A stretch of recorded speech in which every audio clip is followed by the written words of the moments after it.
Let's see it on the Zoom screen. Yeah. You're live. Okay, great. Well, hi everyone. I'm going to call the Landlord-Tenant Study Committee to order, and as usual, let's just go around and introduce ourselves before we start public comment. So, Emily Krasnow, and I represent Chittenden 9, South Burlington. Angela, you want to go? Sure. Good morning, everyone. Angela Zakowski. I'm the director of the Vermont Landlords Association. Okay, Nora. Good morning, everyone. I'm Nora Ahrens, she, her pronouns, and I am here representing tenant voices today as well as CVOEO. Thank you. Okay, Sean. Good morning, everyone. This is Sean Gilpin from the Department of Housing and Community Development, and I direct the Housing Division. Great. And then in person, whoever wants to start us off. I'm Jean Murray. I'm an attorney at Vermont Legal Aid. Senator Tanya Vyhovsky. I represent Chittenden Central District.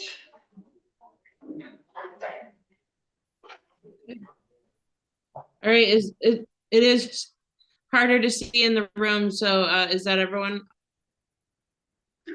You're good. Yep. Okay, great. All right, well, now we will head into our public comment. So it looks like we have Ben with us on Zoom. So Ben, if you would like to kick us off for public comment, that would be great. Awesome. Thank you so much. Hi, everyone. My name is Ben Fishbein. I appreciate being able to speak with you all this morning and share my experience as a tenant in Vermont. I first moved here in 2021 to continue my career in agriculture after a spell in Western Mass. Worked as a vegetable grower in Danby and Stockbridge, respectively, before moving to Burlington to be with my partner at the end of 2022. And up until that point, housing had always been provided for me on various farms through my work. Moving to Burlington was my first experience signing a lease, creating a relationship with a landlord, and would love to come and share that it was an easy and comfortable experience, but it very much was not. I'd been vaguely aware of issues surrounding landlord and tenant relations, but it wasn't until moving to Burlington that I became fully attuned to the inequity and injustice surrounding the rights of tenants. My partner and I signed a lease agreement, moved in to an apartment in the North End in September 2022. And on the first day of our tenancy, our landlord aggressively addressed false concerns of negligence, threatened us with eviction via email. We barely spent a single day in our apartment and were already riddled with anxiety that we'd be evicted for no reason. We responded gracefully and it seemed to quell our landlord's fears. It became obvious that this person had unreasonably high standards for how he wanted his tenants to live and took that out on us. Throughout our first years as tenants, out of fear of no-cause eviction, we adhered to his demands and lived in fear of him randomly showing up and exercising his power over us as a landlord. He ended up offering us a renewal, we were relieved and also very confused. A year later, we were blindsided with a no-cause eviction. It was an incredibly jarring, emotionally taxing experience, which played out from July to August of this past year. And as I speak to you today, I can confirm that not only do we not know why we were evicted, but our previous landlord has not done the work he charged us for in our security deposit, and our old apartment currently sits empty at a time where housing in Vermont is in crisis. It's been empty for, 4 months now? So in summation, through my experience, it seems like no-cause eviction is a plight against tenants. People need shelter, people need security in their housing. And although my partner and I secured housing by signing this lease when we decided to move to Burlington, it was not secure. We lived in fear from day one that our housing would be taken away from us on the whim of a single person who seemed to be detached from the reality of thousands of young professionals in need of housing and security. Passing just cause eviction measures would provide much needed emotional and financial security for the people of Vermont. My partner and I are lucky to have been able to secure housing in light of the situation, but I cannot confidently say the same for my fellow Vermonters. I know many young professionals like myself who love and cherish their community and have had to move out of state due to the lack of secure housing. The best way to invest in our community in the future of Vermont is to ensure that young professionals can safely and securely continue to live and thrive in this great state. Passing just cause eviction measures will show the people that our government cares about the future of its citizens and our communities over the profits of the privileged few that own multiple properties and have systemically allowed this housing crisis to persist. Thank you. Thank you so much. Now we have Heather Kelly.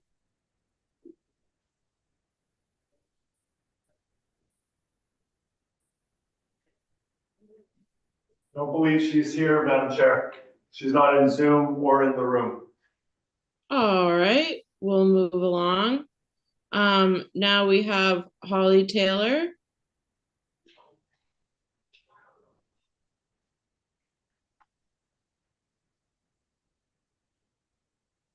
No Holly? No. All right. And our final public comment then is Susan Bowen.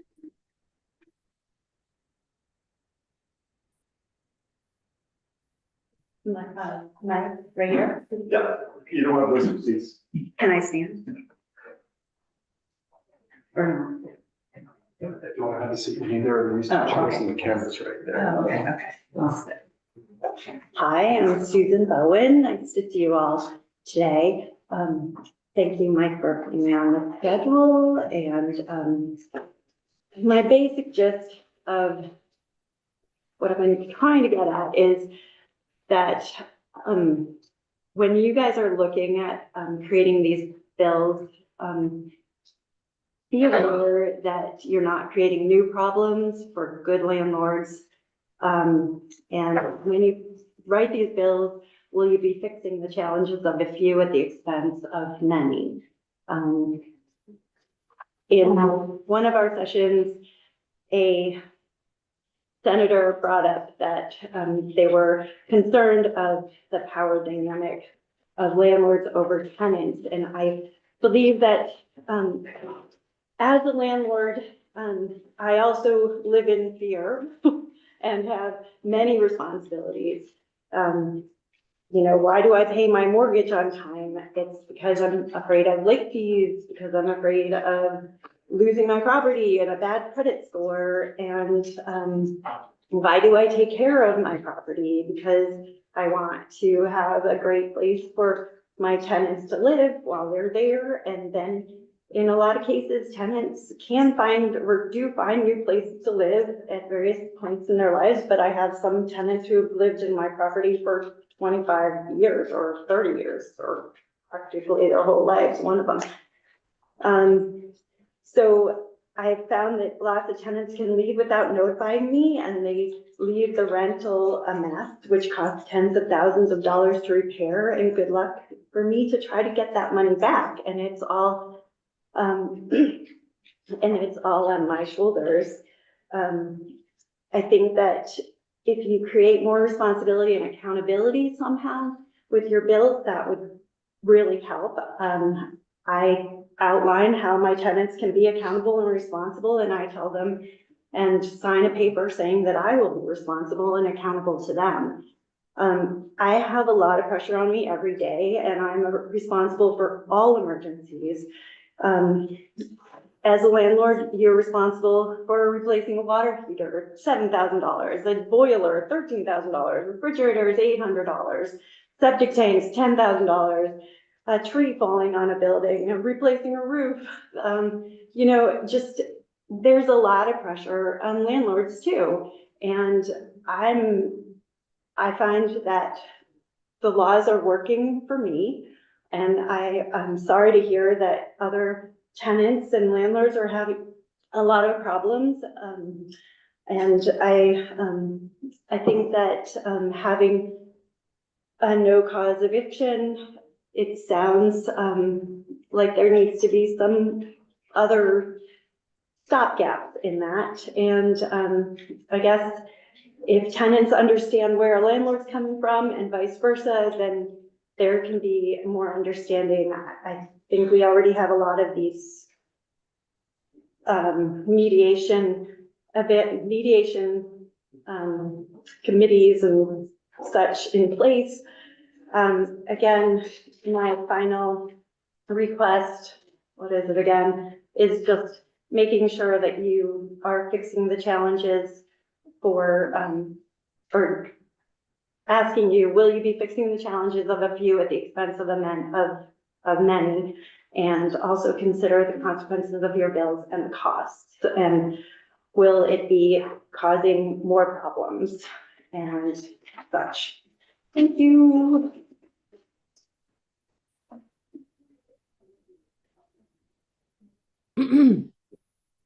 Thank you very much. And yes, Nora. Would I be able to respond to public comment right now? We're gonna go into committee discussion, so if you want to use that time to talk about reflection on some of the things that we've heard, that would be great. Okay. So yeah, so we are gonna move in. Thank you, everyone who gave public comment today. We did have some folks who have requested to give public comment, but were unable to attend, I suppose. But yeah, so now let's head into our typical public comment. Nora, would you like to kick us off on that end? I would just like to respond to the last public comment made and share some of my personal experience, specifically the statement about few versus many. In my experience, it is not a few people struggling with the inequity of our current landlord-tenant laws. It is the many, and of course, especially our BIPOC, 2S, LGBTQ plus communities and other minorities are inequitably affected. And my understanding is we are not attempting to fearmonger and make tenants more powerful than landlords. We are just trying to make the relationship more equitable. Also, some of the experiences shared are just part of home owning, and this is why, property insurance exists, is my understanding. So, thank you.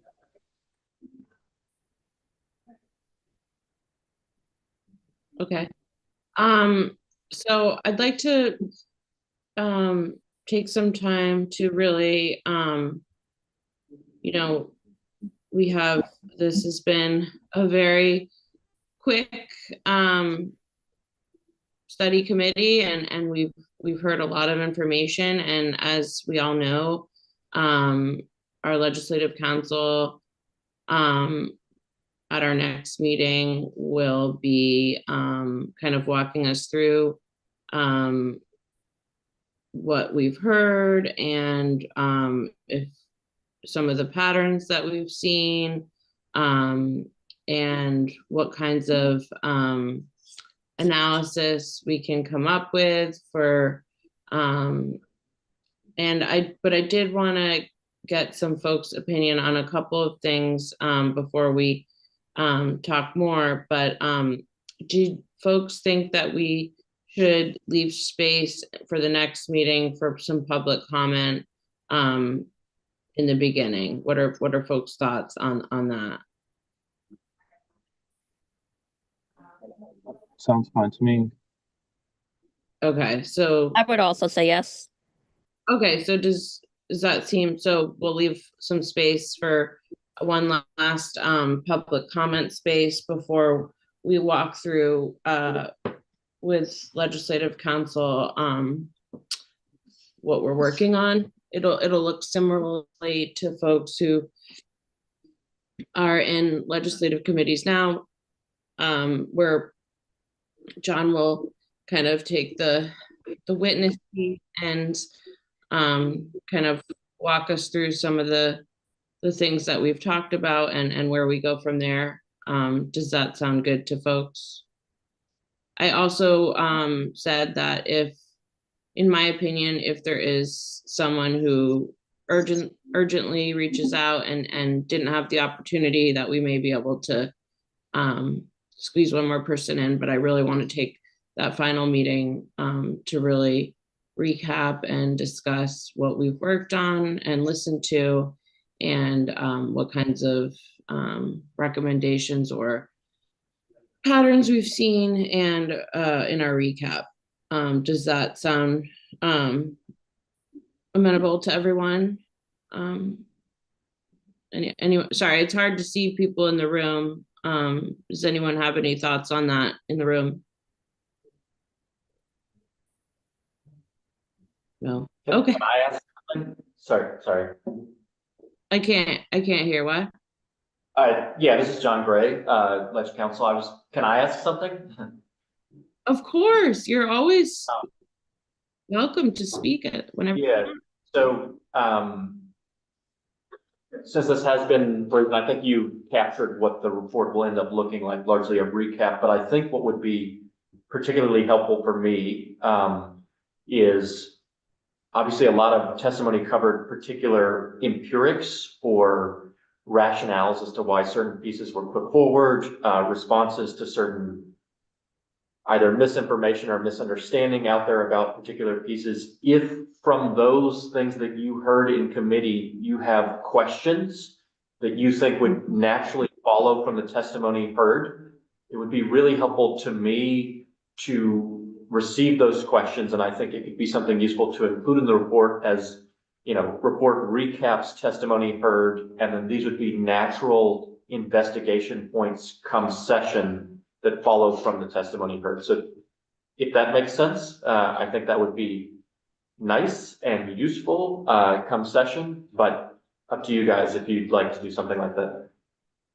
No, that's excellent, John. I was gonna touch base with you after the meeting, and I'm gonna send something out to committee members as well with some prompts. So that's perfect. I just didn't have the capacity to do it before this meeting, but I plan to send something to folks to kind of prompt those exact things, and we can get that together for you. And then you and I can also meet and virtually or otherwise, and kind of look over the preliminary, if that is kind of what you were intending, that right? sounds great. That sounds great. Thank you. Yeah, of course. So I will be working on that to send it to committee members for feedback before we kind of dive in, and before John and I could kind of go through what that looks like. Does that sound good to everyone? You will have the opportunity to kind of be prompted with your thoughts before we work on the report. Does that sound good to folks? Okay, as well as the members that aren't here today, so that they can make sure that they have say their piece. All right, is there some other things that folks would like to discuss right now? That was kind of just, I wanted to kind of set the stage for the next meeting, and what in the off time before that meeting, what folks will be working on before we kind of walk through the recap. So is there anything anyone would like to add right now before we continue some testimony? And again, I'm sure our testimony will also have some more information that people might want to respond to as well. Anyone in the room? I can't see. No. All right, we're really breezing through this morning. All right, so Mike, what so I see we have Steve. Are they in the room? No, Steve is not in the room and also not in Zoom. Does have the early.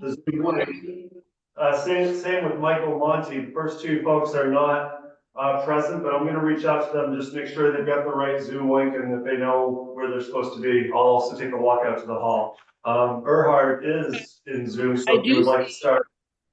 That's what I'm thinking. I'm thinking for the sake of time, maybe if Erhard is listening and didn't step away from the computer, we could kick off with Erhard, but oh, he is there and listening.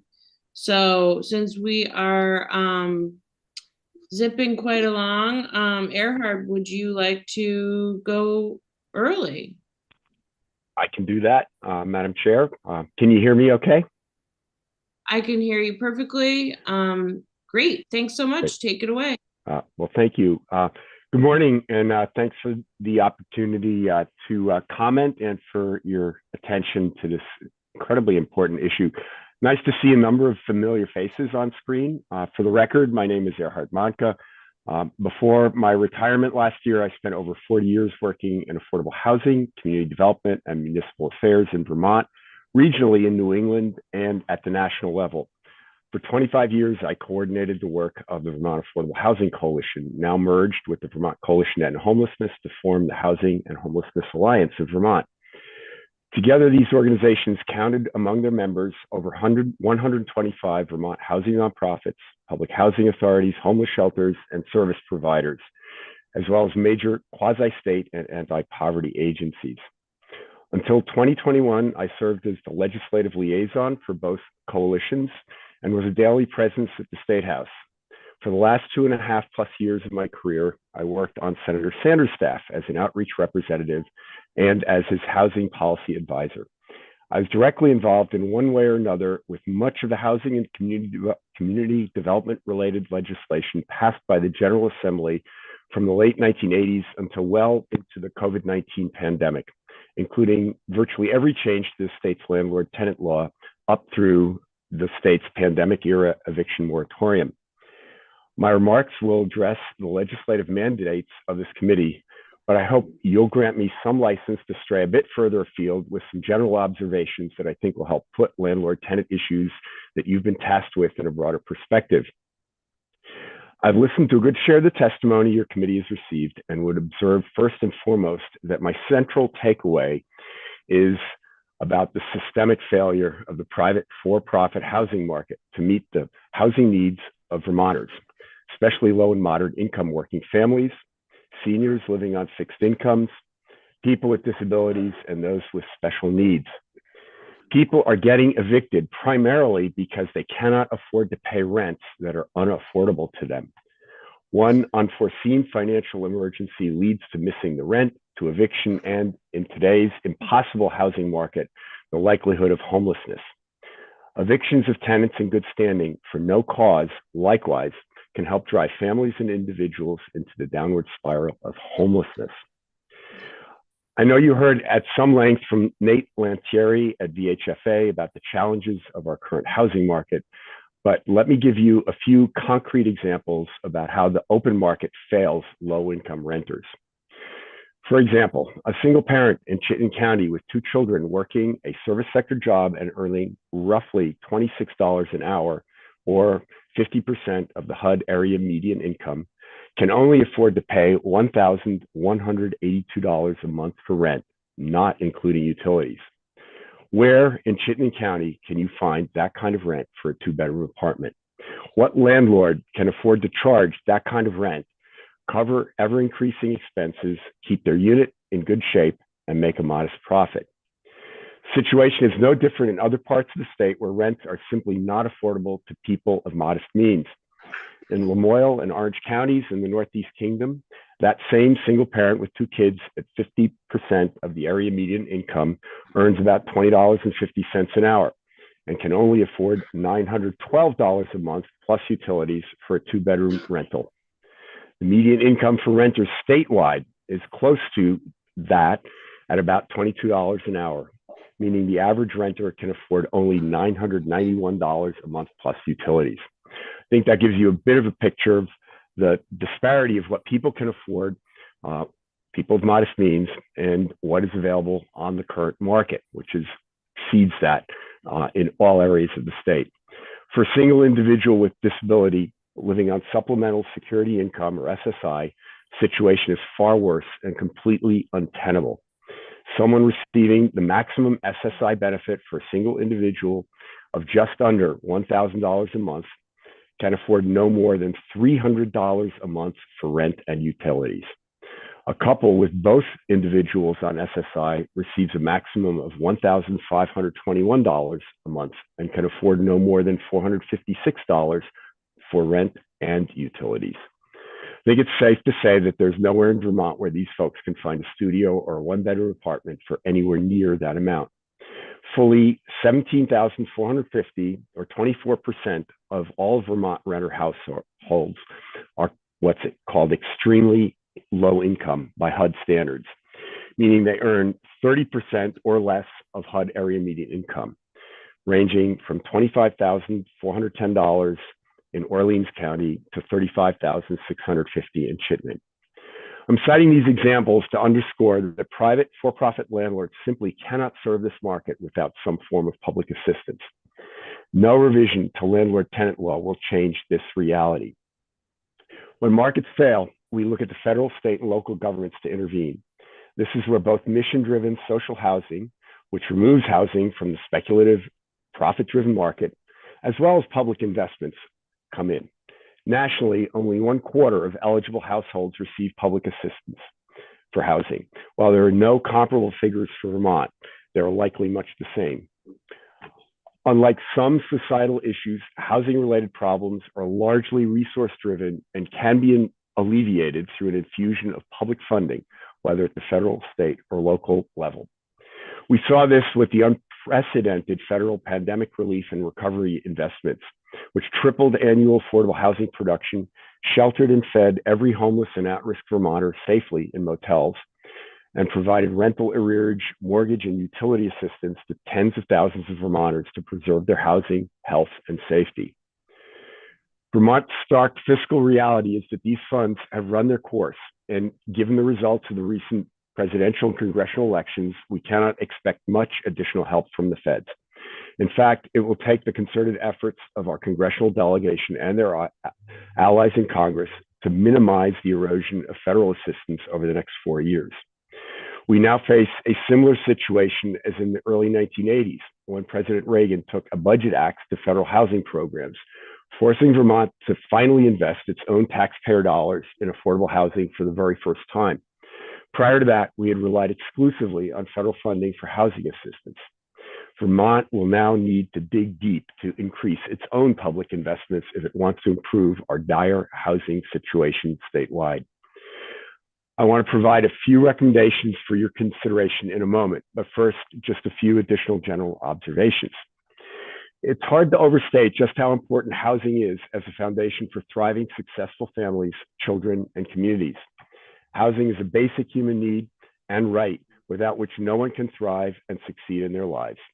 There is an ever-growing body of research that demonstrates the clear need for housing stability, health, and safety to children's and families' outcomes.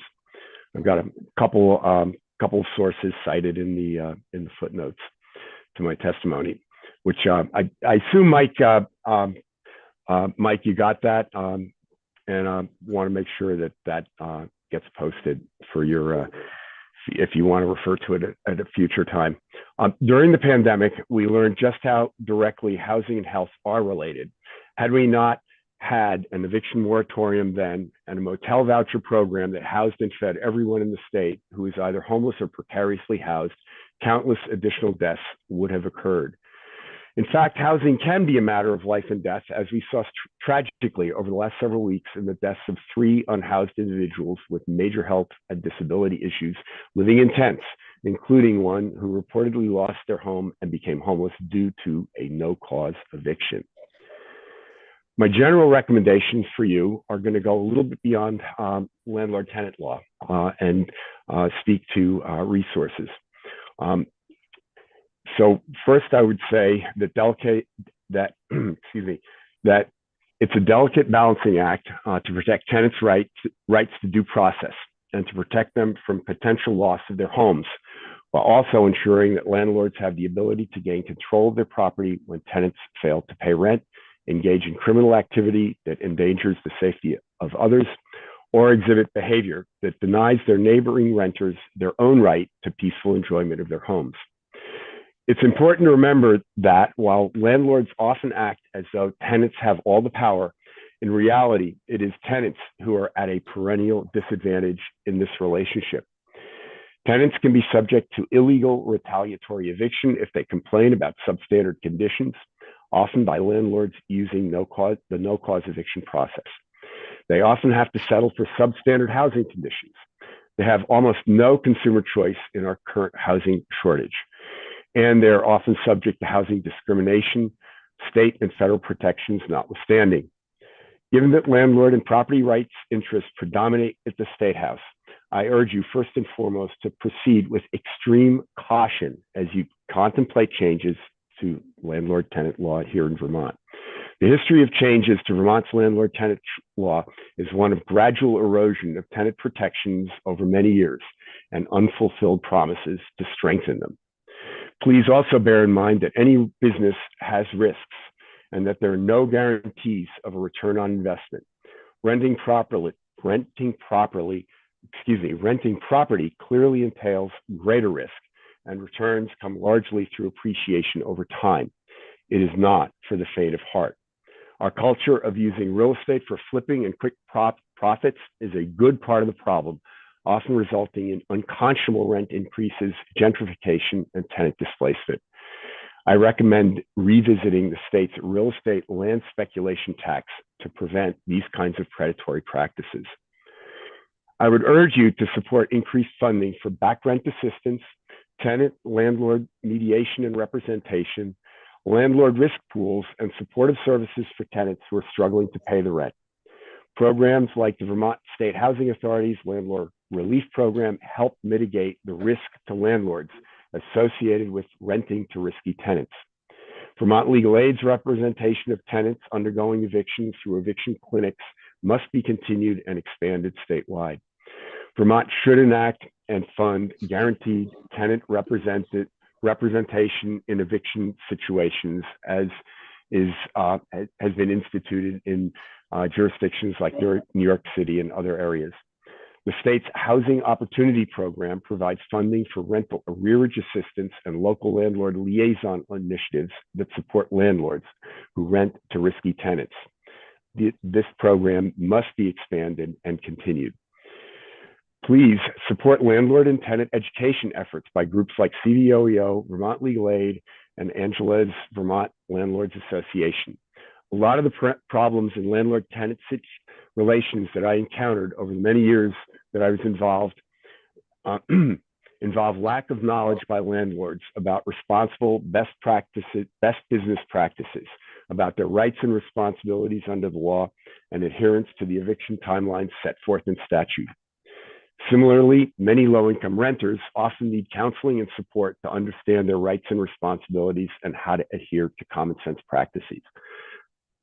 I recommend increasing state rental assistance programs and supportive services for vulnerable at-risk households like people with mental health disabilities, families on reach up through the Vermont Rental Subsidy Program, and individuals coming out of prison and attempting to reintegrate into society. Each of these programs should also broaden its eligibility criteria. Please also support extending Pathways Vermont's Housing First services to chronically homeless Vermonters with psychiatric disabilities and/or with co-occurring substance use disorder statewide. Increase funding for the Family Supportive Housing Program, which provides case management and supportive services to families on reach up that have experienced homelessness. This program also helps mitigate landlord risk when renting to at-risk families. Enact a tenant right of first refusal to purchase when multifamily rental properties come up for sale, patterned after the state's mobile home park law, which you've heard testimony about. Provide funding and technical assistance for these conversions to resident-owned housing cooperatives or ownership by mission-driven nonprofit housers to own and operate the property on behalf of the residents on a nonprofit basis.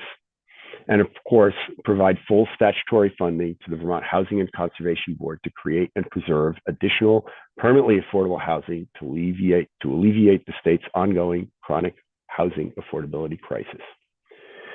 Those are some general recommendations. I know they may fall outside of the strict list of issues that you've been charged with looking at, but I think they all are really important in terms of alleviating some of the issues in the landlord-tenant relationship statewide. Some of my specific landlord-tenant law recommendations, number one, first and foremost, I would recommend that you eliminate no-clause evictions and guarantee automatic lease renewal to tenants in compliance with their leases and state landlord-tenant law. At a minimum, please pass the 4 existing municipal charter changes to enact just cause eviction at the local level. As you know, several states and numerous local jurisdictions have passed successful and effective just cause eviction measures. I helped write Burlington's proposal, which the voters passed with a huge supermajority vote. With limited exceptions, there's absolutely no reason for a landlord to want to evict a tenant that is paying the rent, keeping their apartment in good shape, coexisting peacefully with their neighbors, and otherwise abiding by their lease and fulfilling their responsibilities under state landlord-tenant law.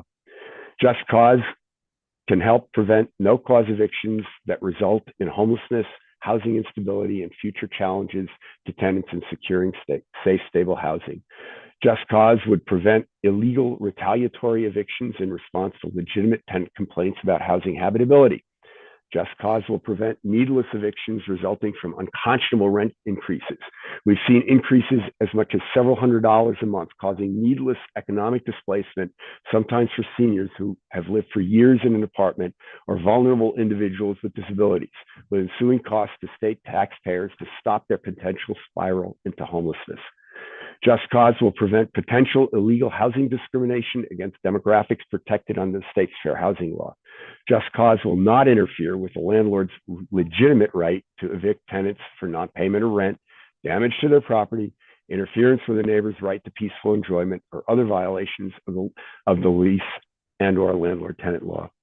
Just cause protections will also provide security of tenure and housing stability that can help stem the tide of young Vermonters leaving the state, as you heard just a few minutes earlier. In fact, housing nonprofits, resident-owned co-ops, and mobile home park owners successfully operate their properties with just cause eviction protections and automatically renewable leases. I served for over 30 years as a community representative on the board of resident-owned and controlled Northgate Apartments in Burlington at 336 homes, the largest social housing development in the state. While we were sometimes forced to evict tenants for non-payment and other lease violations, we never evicted for no cause, and our leases provided automatic renewals to all tenants in good standing.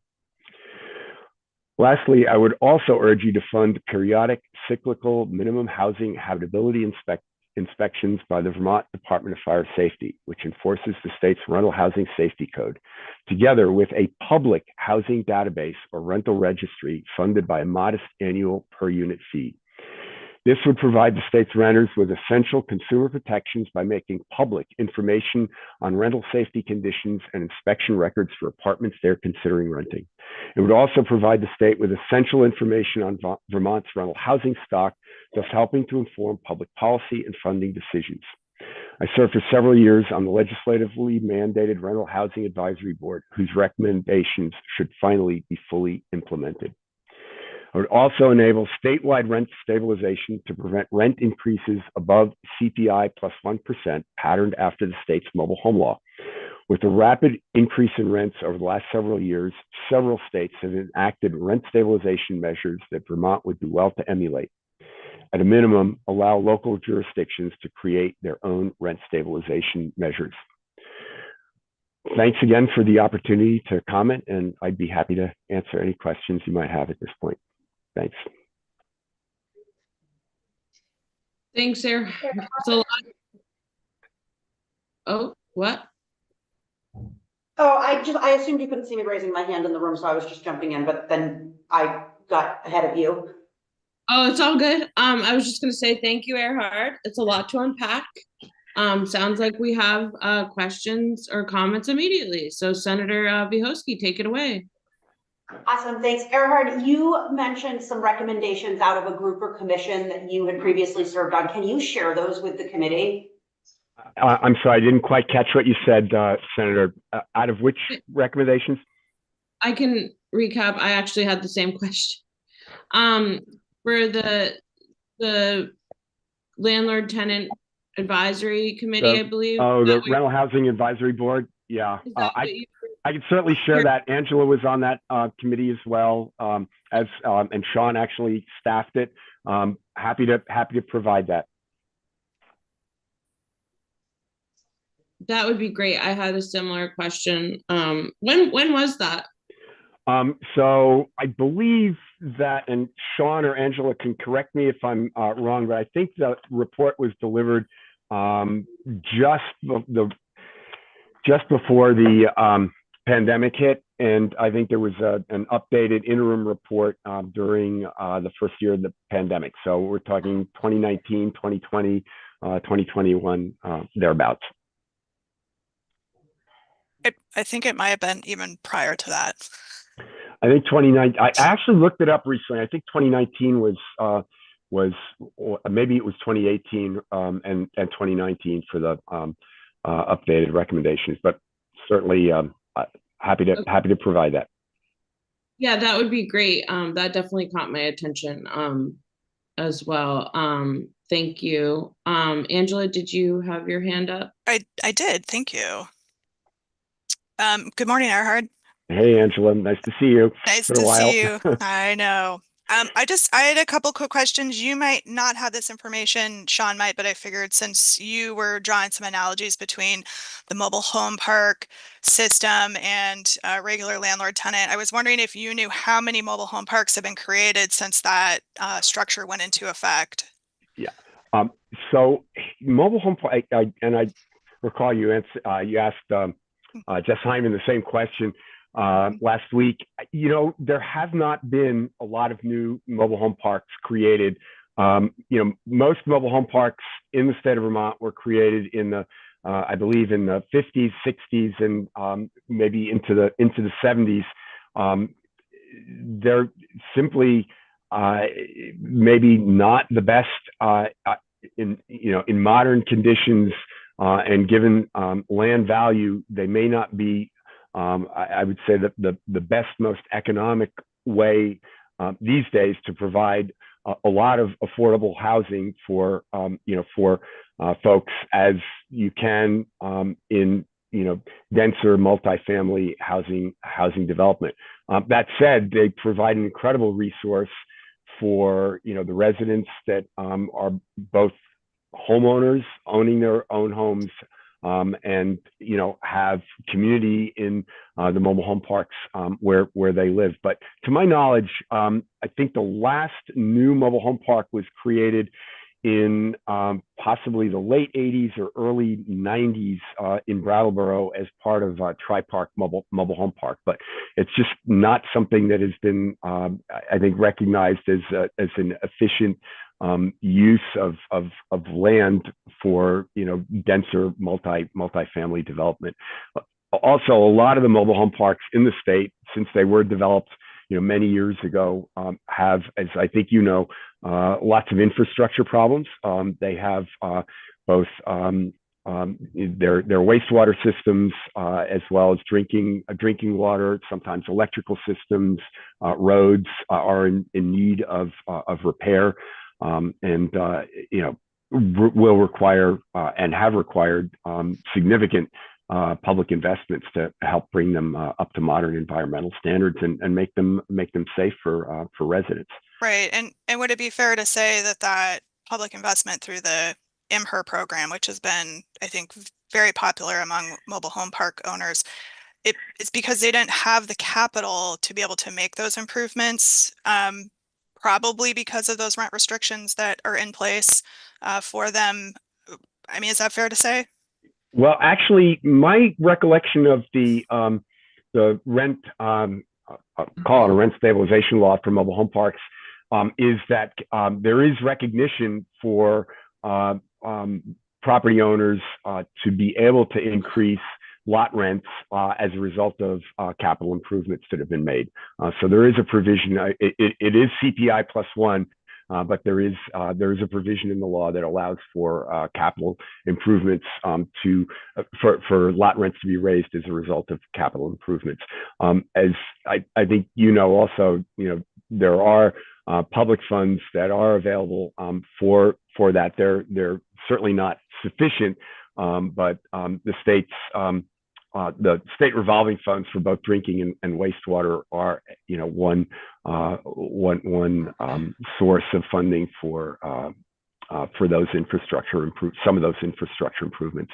Right, and this is also a slightly different type of housing because predominant number of mobile home park residents actually own the home that they're living in. And so having additional protections for somebody that owns the structure that they're living in probably makes sense, right?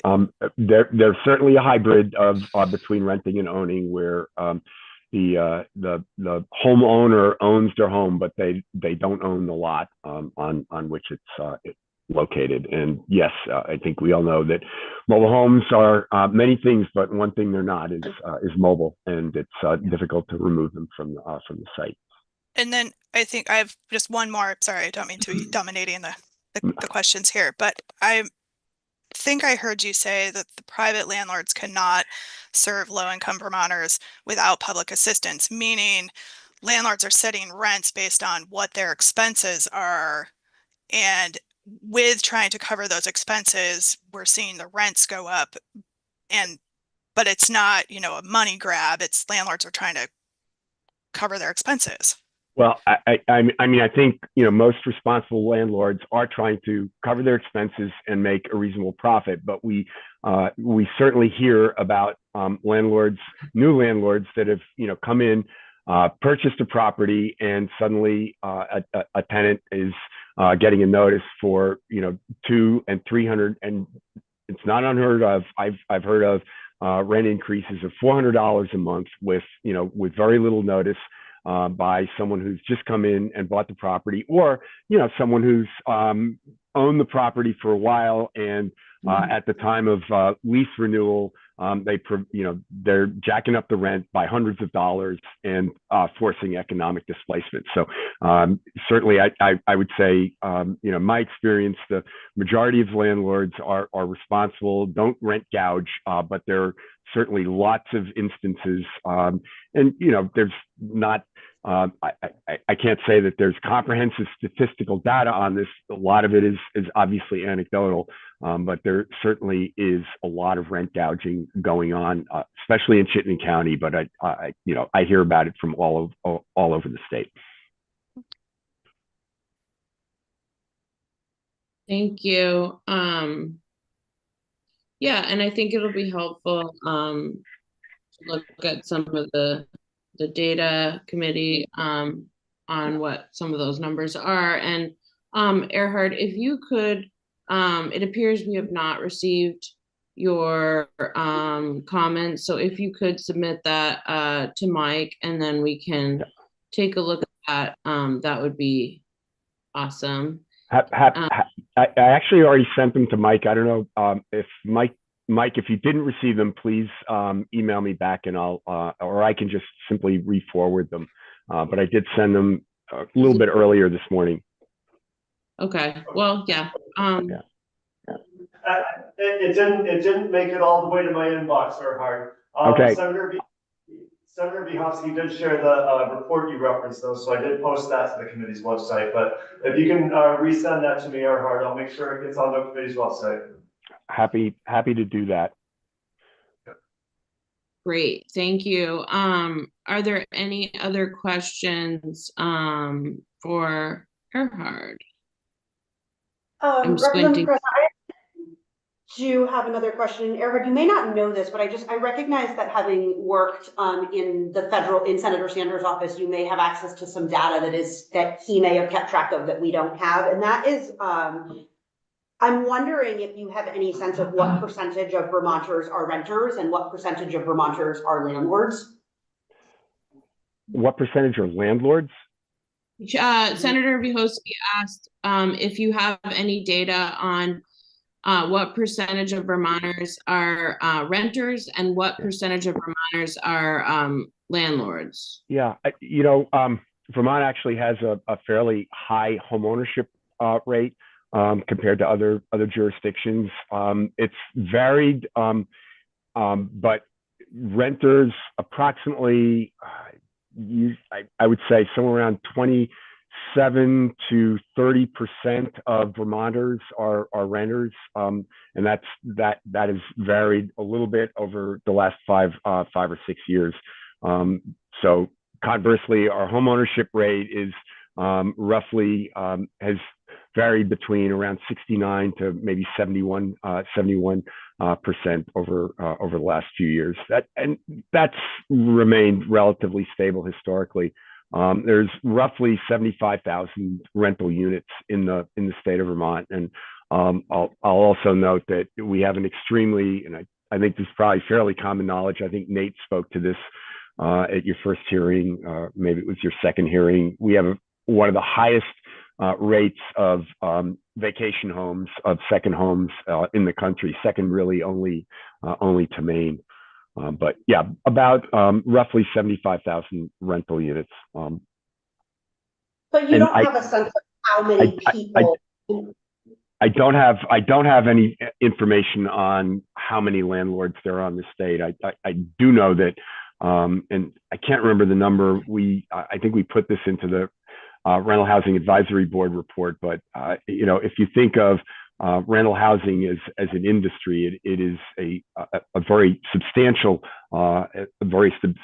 industry with a pretty hefty gross national product and a gross state product, and is really not as regulated as many comparable industries, especially since it's an industry that deals with a basic human need like housing. Erhard, would it be, this is Jean Murray, fair to say that the resistance to a rental registry kind of keeps us in the dark about how many landlords we have and who they are? Yeah. I've seen some, and maybe you know about this data too, that there are more investor owners, which is defined as an owner or an entity that owns 3 or more properties. Yeah. So in the last 5 years, there's been more investor owners in Vermont. Yeah. And I also know from my experience looking at all the eviction is that you might have one owner who has, a dozen LLCs for each address that they own.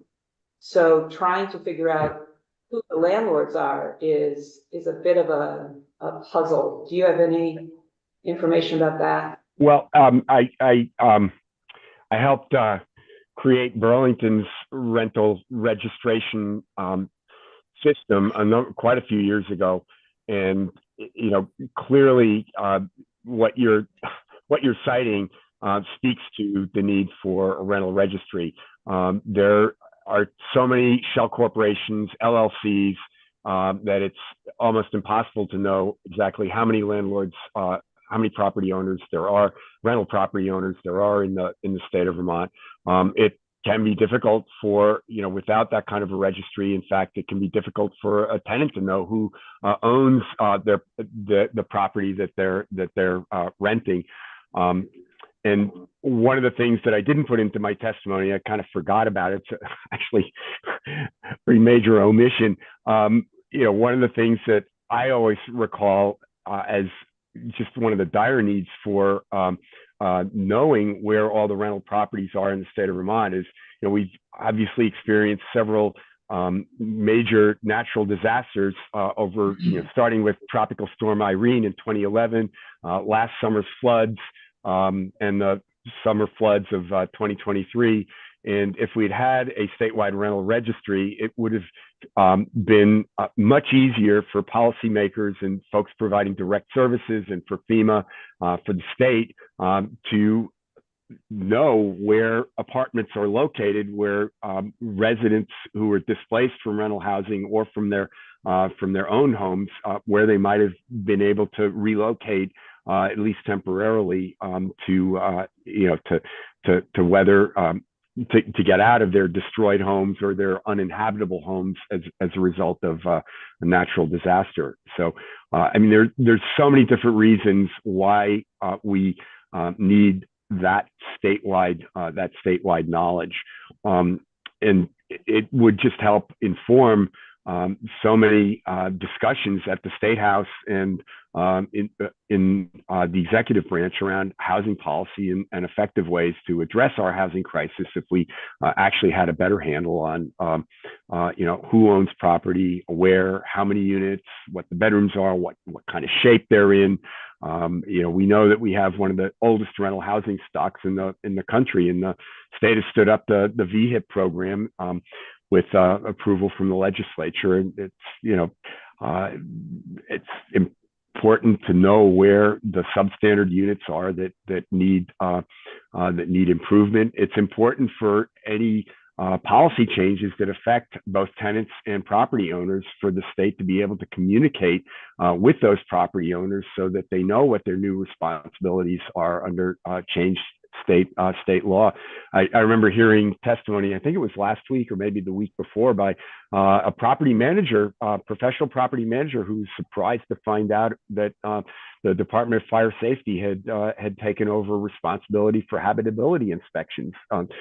If there had been a rental registry, the state could have easily informed all of the landlords in one fell swoop about that important change. Can I ask a follow-up about Burlington's rental registry? So there's been a little bit of conversation in this committee about municipal registries versus a statewide registry, and being on the ground floor of sort of Burlington's, can you speak to the pros and cons of municipal versus statewide? I mean, we know that there are a number of jurisdictions, and this was detailed in the Rental Housing Advisory Board's report a couple of years ago. I know things have changed a little, but we know that there's probably, I think at last count, somewhere around between 12 and 15 municipalities that have their own rental housing safety inspection programs. Maybe 4 or 5 of them have municipal registries. In recommending a statewide registry, that should not replace effective local registries. I would exempt those, or have their information be built into the state registry. So, Burlington has carried on its registration and has required landlord registration since I think it was the late 80s or early 90s. There's no need to dismantle that system. It could feed into the state system, and it's been it's been I would say a relatively effective system for the city to track where the rental housing is, and to use that and to use the fee that is charged to help fund periodic cyclical inspections. Thank you. You may not know this because you don't work for the city, but do you have a sense of what running the registry in a city like Burlington costs the city? I don't have the overall budget information. I'm actually a small-time landlord myself. Full disclosure, my wife and I live in an owner-occupied duplex, and I actually pay the fee every year. And for the life of me, I can't remember what it is, but it's about. Angela can correct me if I'm wrong. I know Sean probably knows this too. I think it's around $120 a year now. So it started off, and the rehab advisory rental housing advisory board's recommendation, I think, was for the statewide registry to be funded by a $35 per unit per year fee. So it would not. I mean, I know landlords say any costs like that will be passed on to tenants, but I would dare say $35 per unit per year is, that amounts to $3 a month. That's really a negligible increase, and tenants certainly face much larger increases than that. Thank you. We do have to move on because we have several more speakers, but Erhard, thank you so much for your time and your, expertise in many arenas in housing. Thank you very much for joining us. Well, thank you again for the opportunity to testify and for your attention to this. It's a critical and vital piece of state legislation, and I wish you good luck in your deliberations. Thank you so much. Okay, we have Steve, who is in the room, I believe. If you want to come on up.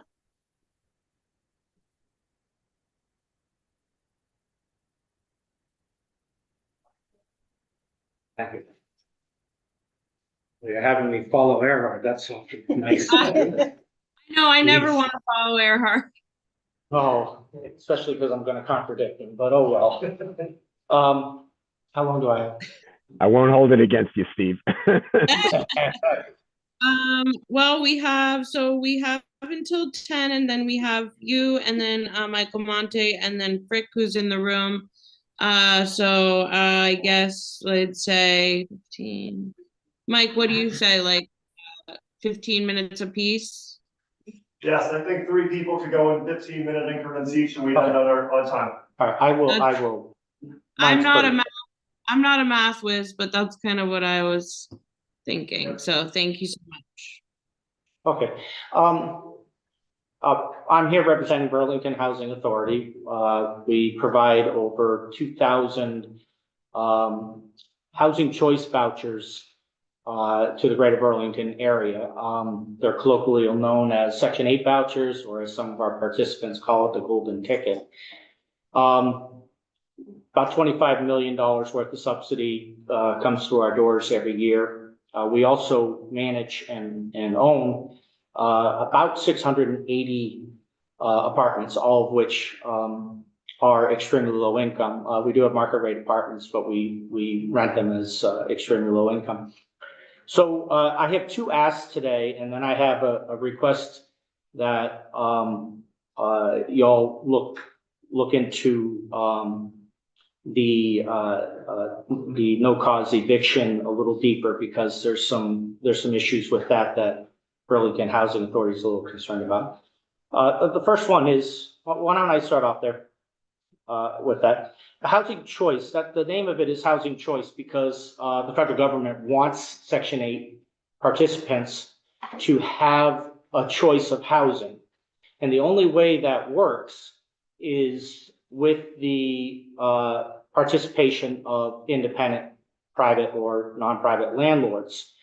And so when we're in a situation where we rely on private landlords for the majority of our Section 8 vouchers, and when you're talking about a no-cause eviction, I understand the theory behind it, and I think that is admirable. However, it does have a disparate impact on those with federal subsidized housing. Let me explain. If you do go ahead and ban no-cause evictions, what will end up happening is yes, you will see turnover in some apartments go down, but no tenant is perfect. And if the landlord wants you out, they will find a way to get you out. And that will be a for-cause eviction. Now, I am not under a federal program. So if I get a for-cause eviction because my landlord wants me out, I will have an eviction on my record probably for 10 years, which means I'm almost, for all intents and purposes, out of the private landlord ability to rent from a private landlord. They're just not going to rent to someone that has an eviction, or at least a relatively recent eviction. Now, to make matters worse, the landlords, you will see a large jump in for-cause evictions. Like I said, you're telling them they can't evict someone for no cause. They will find a reason to evict people if they want to get them out of the apartments. And this is where the impact on those with housing choice vouchers is so strong. If you are evicted for cause from a federally subsidized program, housing choice voucher program, you're barred from federal housing for 3 years. Now, there are exceptions to that, yada, yada, but in all general purposes, you cannot have a voucher for 3 years. So what we're going to end up doing is we're going to end up pushing landlords instead of, we have lots of landlords that will come to us. We had a gentleman that liked his air horn. And no one knows why he liked his air horn. The landlord chose to not renew the lease because he didn't want this gentleman to lose his voucher. Because if he evicted him for cause, which he had the right, that tenant would be facing they would lose their voucher immediately once the eviction happened, and they would lose the ability to have a Section 8 voucher for 3 years. So it's pretty draconian, and that's what HUD does. So when you're talking about getting rid of the no-cause eviction, you will see a spike in for-cause evictions, and those for-cause evictions will, for those who have Section 8 vouchers, will bar them from future federal housing for 3 years. On top of that, the legal fees involved for a for-cause eviction can be anywhere from $1,500 to $2,000. You are not allowed to get a Section 8 voucher if you owe your prior landlord money or if you owe Public Housing Authority money. So if I evict someone for cause, they possibly lose their voucher immediately. They very well will not be allowed to get a voucher for 3 years. And in the case of a private landlord, if they don't make that landlord whole, money-wise, they can't get the voucher for 7 years or 10 years if they owe that money to a Public Housing Authority. So there are many, many situations, and we can always talk about gentrification, we can talk about this, but what we have found is there are a lot of landlords that it just didn't work out for whatever reasons. It's very hard to evict someone for let's say smoking in their apartment or whatnot. So you choose to let them keep their voucher, and you choose to let them move on and find another housing. So I'm begging this committee not to think that no-cause evictions do not have a disparate impact on those who are currently subsidized by the federal government. That's all I have to say on that. And then the other two items are actual asks for the committee. The first one is, and I'm going to steal Mike Monte's thunder perhaps, we need help with the crime. I joke that when we sign a lease, we should have a wedding because we're marrying the person, they're entering our family, and we've got them. It takes 8 to 12 months for a for-cause eviction at this point in time for us. Generally speaking, we're not getting our portion of the rent during that period, and in some cases, the voucher will stop due to the behavior. I believe this body passed a bill last year, S2, where they stated that there will be severe penalties if landlords have drug dens or trap houses, but no law was passed or no help was passed for landlords to remove people from the property. A long time ago, the rights of the community trumped the rights of the individual. And I clearly understand that if you didn't talk, speak, look, or act like the community, there were major issues. You didn't often get those benefits. But now we're at a point where one drug dealer in one of my buildings has more rights than the other 160 tenants. They're terrorizing the buildings. They're allowing hundreds of people. The current drug dealer I have at Decker, the police counted over 400 people buying drugs at her door in a 1-week period. And I can't get her out. I'm at 12 months right now. In fact, they just did we've got a drug raid with drugs and everything, and the judge just said, oh, we're going to do an escrow hearing 90 days or 60 days from now. It's insane. So we need help. If you're going to pass a law that states that you're going to hold landlords accountable for dealers in their apartments, you need to pass a law to give those landlords the ability to remove that threat to the community. This person I'm talking about at Decker Towers was arrested. There were drugs in the apartment. Within a week after that arrest, she stabbed someone. And then 2 weeks later, she threw a knife at someone in the hallway, and I can't get rid of her. I'm stuck. And we started the eviction process in February of last year. And there's no consequence. She's terrorizing the building. One person terrorizing a building full of elderly and disabled people. So if you're gonna hold landlords accountable for drug dealers, we need laws. We need a expedited way of getting people out of our buildings that are dealing the drugs or doing the retail theft rings or that are just violent. I'm not asking that we loosen the landlord-tenant law's protections for everyone in Vermont, but I am asking that this body keep in mind that one person in a building can literally terrorize it to the point where children cannot leave their apartments, where people are afraid to leave their apartments, where if you were to tell the police something happened, you're facing threats of violence and whatnot.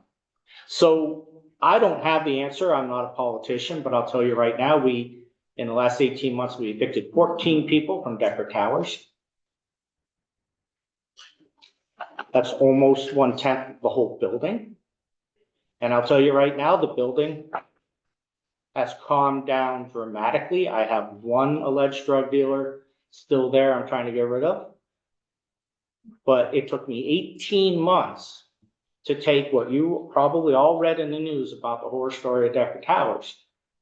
And now the building is relatively calm because we removed 14 people, but it took us almost 2 years to do it. That's unconscionable that the residents at Decker Towers had to live through that nightmare because we could not remove these people dealing drugs or these people running trap houses quicker than 8 to 12 months. And then finally, this is a simple request. In fact, Nadine Sybeck, our attorney, who's probably one of the best eviction attorneys in Vermont, brought this up that when we do evict someone for cause, egregious behavior out of one of our properties, we'd like the courts to be able to allow us to do a no trespass right then and there in the courthouse. We don't want them back on the property if we're evicting them, much like when you have an employee that you fire for egregious behavior, they're not allowed back in the building. We don't want them back in the building. And it is just 1,000 times easier if we can do that no trespass right then and there in the court. Those are the only 3 items I have right now. But I feel very strongly that if you're going to pass a law punishing landlords for drug dealers, then you better pass laws to help those landlords get the drug dealers out.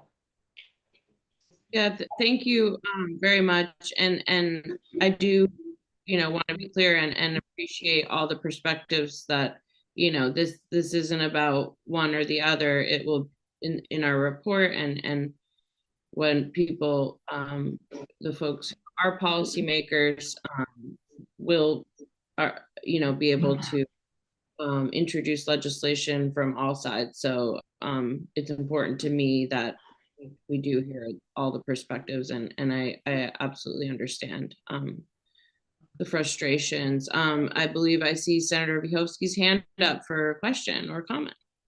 Yes, I'm hoping you can point me to the data around evictions going up in areas that implement good cause eviction, because my understanding is that actually the opposite is true. The National Low Income Housing Coalition, as well as both of our presenters, pointed to data in the states where this had been enacted that actually evictions overall go down. So I'm wondering if you can point me. No, I do not have that, but I like I said, I run Section 8 program, and I also have properties where our rental assistance demonstration properties and our multifamily do not allow us to do no cause evictions.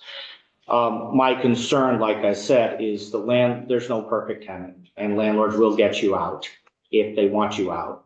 And my concern is no one in the room is thinking about the 3-year ban from federal housing if you're evicted for cause.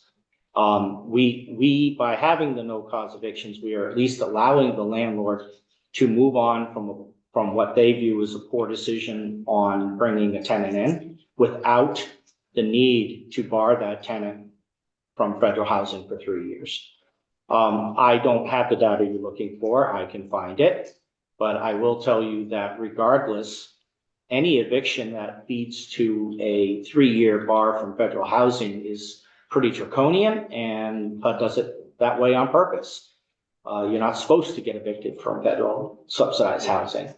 But I don't think anyone has actually sat down and looked at the fact that you're going to put a for-cause eviction on someone's record, which means they're basically out of the private market. You're going to end up at a nonprofit because no one is going to want to rent to you. And then on top of that, you're also doing it without a federal subsidy, which obviously you needed because you had it to start with.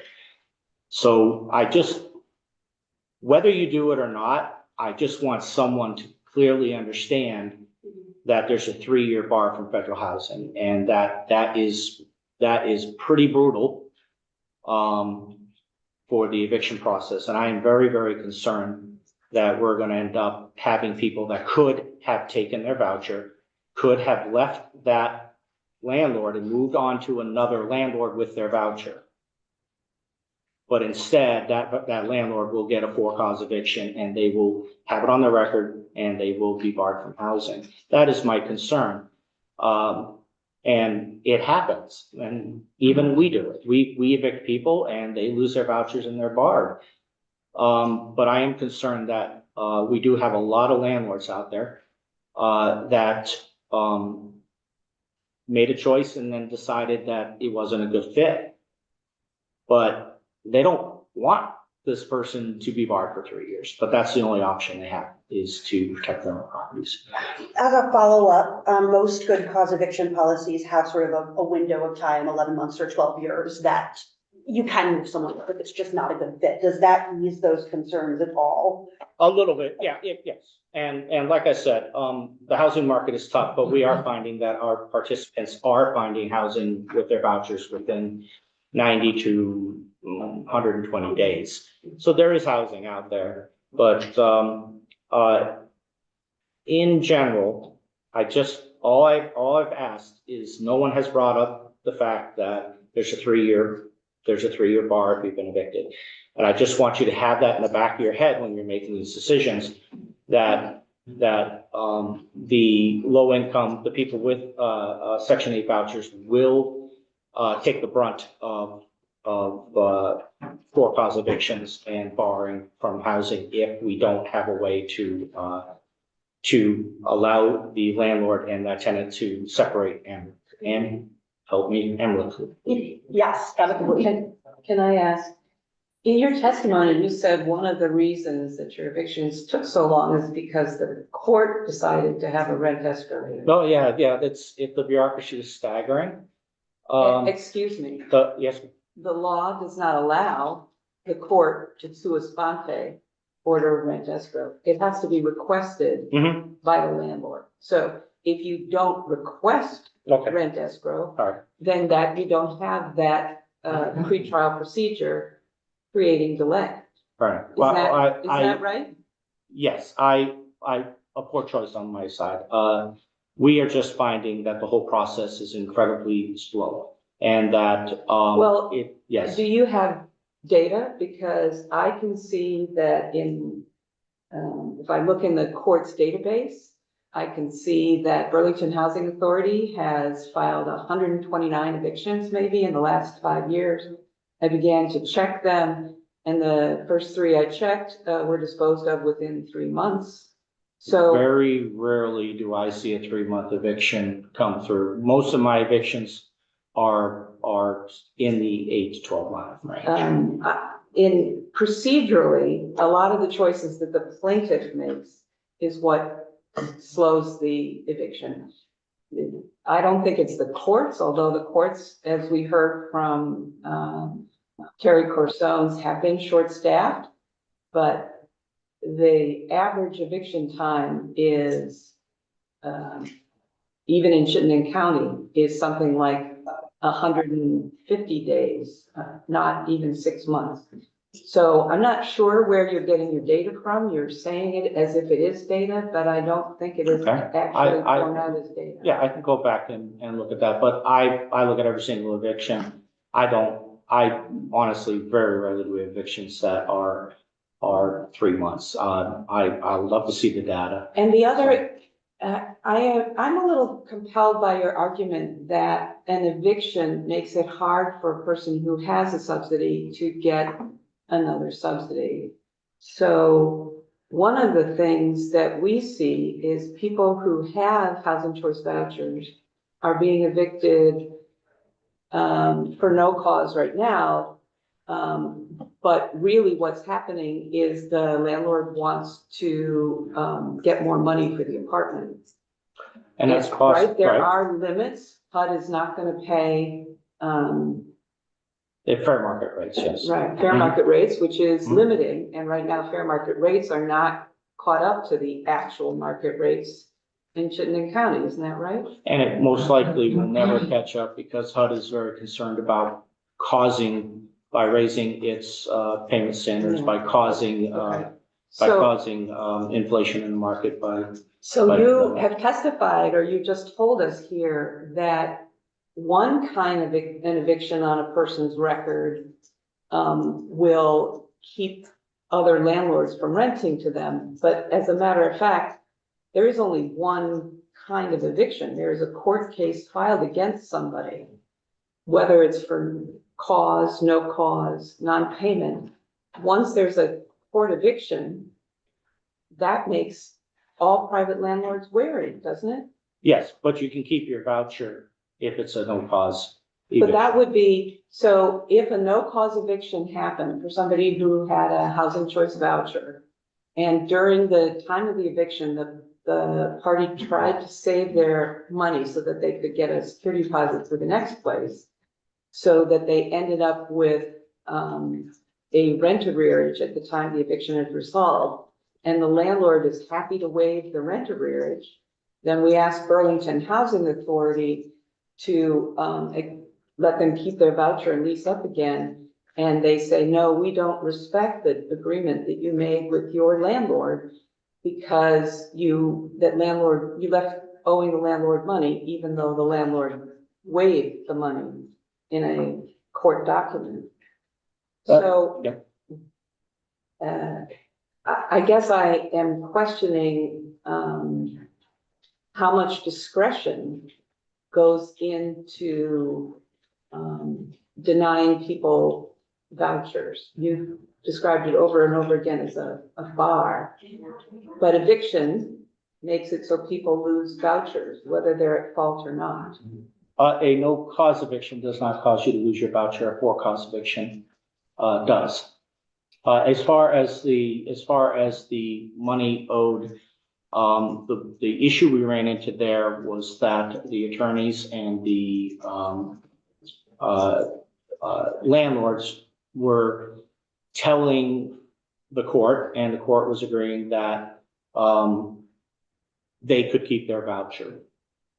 When in actuality, it's not the landlord, nor is it the courts, nor it is the lawyer's decision on whether or not someone can keep their voucher for the arrearage. And that was our way of addressing the fact that in legal documents, it's stated that the person could keep their voucher when in actuality, it is still our discretion whether you keep your voucher or not if you owe money to the landlord. The issue where we have a dual issue, we have to protect our landlords. We can't put all of our vouchers into a Champlain Housing Trust or a COTS or something like that. HUD actually puts a limit on our project-based vouchers. HUD is very much wants the vouchers to be housing choice. And so we do need to protect our landlords in some cases from egregious behavior. And if we don't, our landlords will, which we're seeing, leave the program very quickly. They will put the rents higher than the FMRs. They will just discriminate if we don't make an attempt to make them whole. It all requires us to play a fine line between supporting the program participant and then supporting the landlords that we desperately need in order to run our program. So in that situation you're talking about, it is up to us whether or not you keep your voucher. If you did not pay, let's say $3,000-4,000 worth of rent to your landlord, and your landlord decided that they just wanted you out and they'll forgive that rent, you can't write in a document that you get to keep your voucher. That is still our decision, and that's what we were reacting to in that case. But in most cases, we're perfectly fine with letting people move on as long as it's our decision whether they keep that voucher. There is a concern about moving people that have burned one landlord right on to the next landlord. And if that next landlord doesn't do their due diligence, essentially. But even in the situation you just talked about, you said the landlord is evicting for no cause. And by the time the proceeding is done, the tenant owes $3,000 or $4,000, which the landlord is happy to raise because he's about to raise the rent and get way more than FMRs. And so the tenant, low-income tenant who is no cause, who ends up with some money arrears to the landlord, which the landlord is happy to waive, you're saying Burlington Housing Authority will take that person's voucher away? It's our option, yes. Whether we do it or not is. I do want to draw attention. We do have one more committee member's question, so I would like to get to her, and then we have to move on. Yes, Nora. I just wanted to follow up on how you mentioned if no cause eviction were to be gotten rid of, landlords would still evict for cause if they want the tenants out. But what would a landlord evict a tenant for if they have paid their rent on time and stuck to the lease agreement? You know, if they are a good tenant. And I think we cannot avoid the issue of the extreme lack of housing we have in this state. And if we are no cause evicting, do you think there is a higher chance one might become homeless and therefore contribute to some of the issues you say BHA is facing now, such as the crime and violence? All I've asked is that the committee take into consideration that by removing the no cause eviction option, I feel, and my leadership team feel, that no tenant is perfect. My dog just did $1,000 worth of damage to the carpet in my house. Yes, I'm going to replace it, but I can get evicted for that. And the landlords can evict you if, and I'm not saying in every case, but I'm just saying, can you please keep in mind that when you're taking away an option where a landlord can say, this relationship just isn't working and I want to move on, you're going to end up with these for-cause evictions, which then will lead to the 3-year bar. That's how I feel. That's how my organization feels. That even in the case, it's not like a regular tenant, they will lose their voucher. And we would just like everyone in this room to understand that the consequences for getting rid of the no cause eviction, in our opinion, is you will see more people losing their vouchers for 3 years because the landlord will find that they left their windows open. I give you a myriad of lease violations that will eventually lead to an eviction if the landlord wishes. No tenant is perfect. And that's all I've asked, is that no one has spoken about the 3-year bar from federal housing for a for-cause eviction on a voucher holder. No, thank you. Yeah, I do thank you. We have to move on. I thank you, and this is your testimony, so you have the right to give that, and appreciate your perspective. And just for the record, you know, this committee is not implementing, you know, things still have to go through, even with recommendations or otherwise, things still will have to go through the legislative process, and that is up to policymakers to introduce what they'd like to. And then, you know, it'll go through committee process just like anything else. So this isn't your last chance to talk about this with folks, and I serve on the committee of jurisdiction, so happy to continue these conversations. And thank you for coming in and sharing your perspective. Thank you. Appreciate it. Okay, we're moving on now. We have Michael Monte, who is online with us here. Michael, thank you for your patience. And we'll have you begin when you're ready. Thank you very much, Emily. I appreciate that. And thank you. I was intending on being there. I played Santa all day yesterday. My voice is a little hoarse. My body's a little tired. So I decided not to sort of run my way down to Montpelier. So I know being in person matters, and I hope to be able to be with you another time as you have the discussions. I just want to do briefly, Champlain Housing Trust is a community land trust that supports the people of Northwest Vermont and strengthens communities to the creation of permanently affordable housing. Our programs really range from homelessness to home ownership and everything in between. And under our stewardship, it includes Northgate, 2,700 affordable apartments are part of what we do.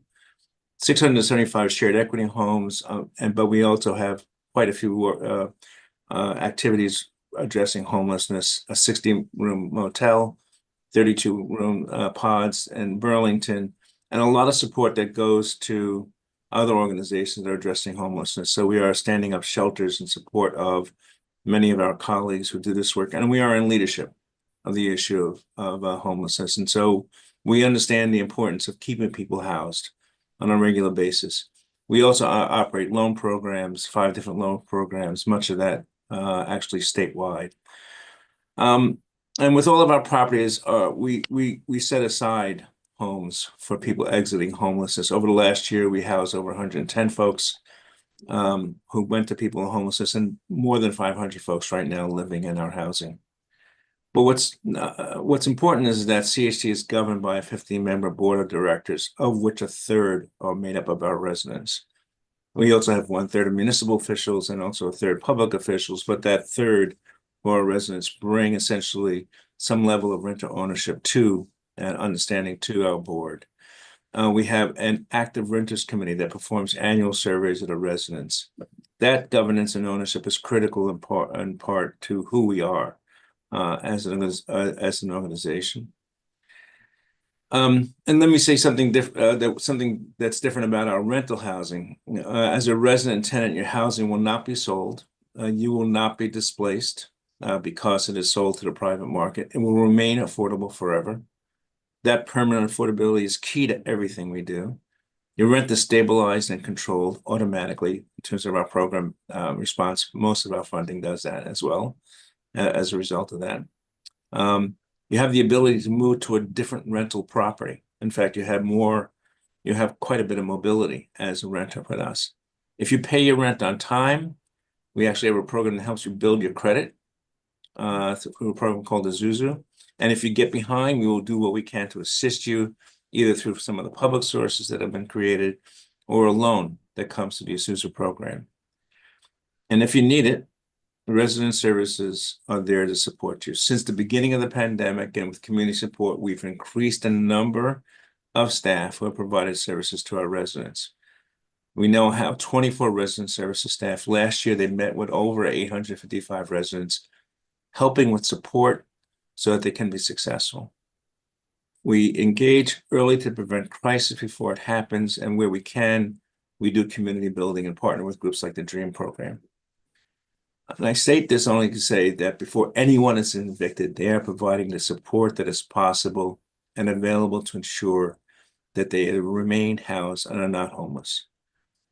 So eviction to us is a failure. Almost all of our residents now are stable and doing well, but there are issues of security and crime that are creating havoc in our communities, and that's where we need some help. All of the effort to build stability and security and opportunity for tenants goes out the window when it gets threatened, when we can't move quickly to keep a whole building safe and secure from a few folks who are bad actors. The most glaring example is the rise in sort of crime and drug addiction. And that issue, as I want to restate, is a small percentage of it, of what's going on. But it is the one or two things that are happening within our communities where we're not able to move fast enough. We need to be able to move faster on the issue where their crime and security is at stake. We just need to use common sense on that. We need a different and faster approach where there is being harm in our communities. We have increased the number of resources that are available to do security and safety within our buildings and outside our buildings. We've actually had more rent arrears over the last year or two than we've had in decades. All of that goes through sort of the crisis within our residents. But again, everything we do, everything we attempt to do is to make sure our residents are safe and secure. There's very little that I would disagree with Erhard on in terms of his testimony, in terms of registration and just cause and all of that. And I do agree with Stephen in terms of the issues of when there is an individual where crime is being created and havoc is being created. And I have a dozen examples of evictions that have taken a year or so and are still going on, where residents in those buildings are asking for help. It's not the landlord asking for help in this situation. I am not acting as the landlord when we ask for some change. I am asking for that change in order for our communities not to be destabilized by a few bad actors who are not just paying their rent, but are doing much, much more harm in the context of our communities. And so all I want to say is we're prepared to participate in creating systems that protect tenants and also protect the greater community. And we look forward to working with the legislature and finding some common ground on all of these efforts, and are prepared to sort of spend more time providing you with sort of examples or opportunities where that could happen. And I'll end there. No, that's great. Thank you so much. And I do appreciate also highlighting today, the differences in larger buildings versus, just one rental at a time or two. It is certainly a factor. Yes, does the committee have any questions for Michael at this time? Squinting for in person? No? Okay, well. It must have been perfect testimony. I appreciate it. Thank you.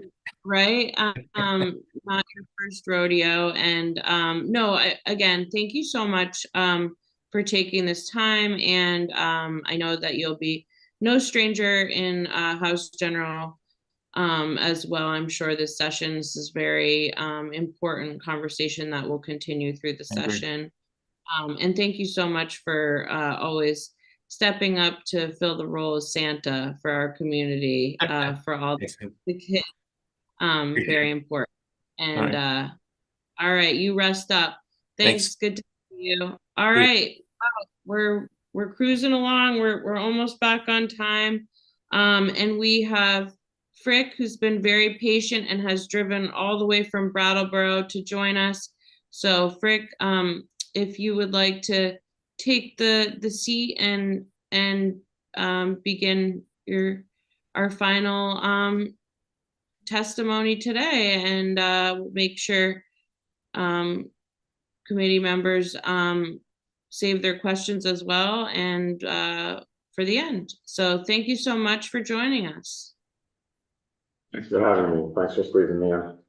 I'm Frick Sprite from Brattleboro. I noticed there was no intro on the sheet. I am, among other things, a lifetime member of the New England or Northeast Sustainable Energy Association, neighborhood organizer, town meeting rep. member of Town Energy Committee, and I have also managed rental housing for the better part of a half century.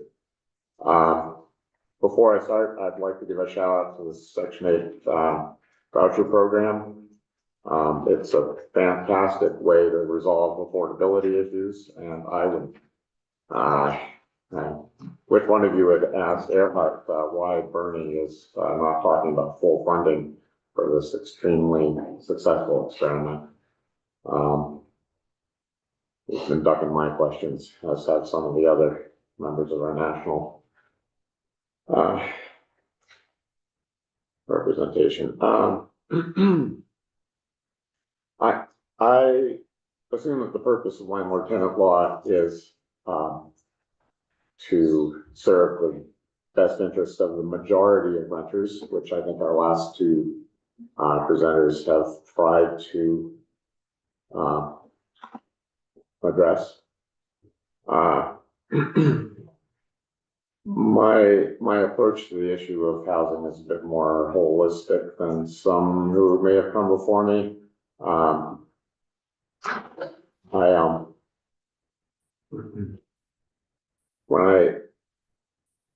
Rather than referring to landlord-tenant law, I prefer to talk about public policy because I believe that the legislature has influence and oversight regarding regulations and enforcement, as well as making laws.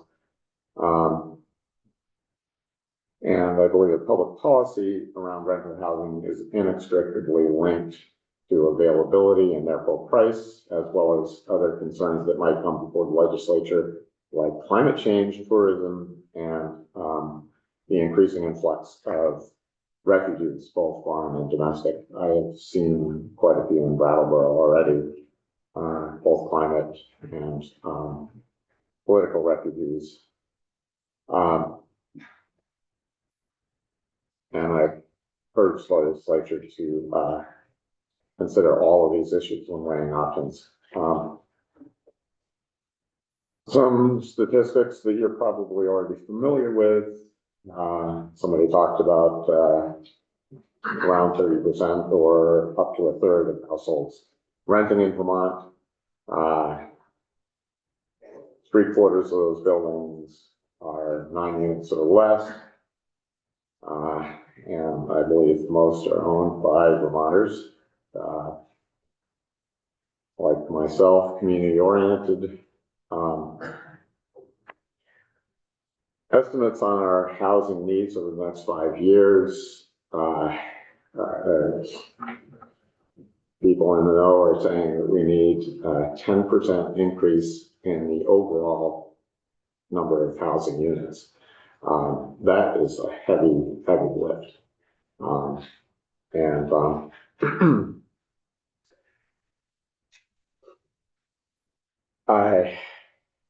I see a lot of energy behind trying to do public projects. I don't see a lot in terms of supporting private housing providers. And with currently 1% of the units being approximately being project-based, and the rate of spending for those being somewhat north of $500,000 a unit, we're talking about $15 billion, if I did my math correct, which is 2 times the entire state budget. So I don't see that as a viable solution. So this leaves us needing to look to the resourceful Vermonters who know how to build stuff, like myself, who can definitely do this for a fraction of the cost using private money. The question is, why are people not stepping up?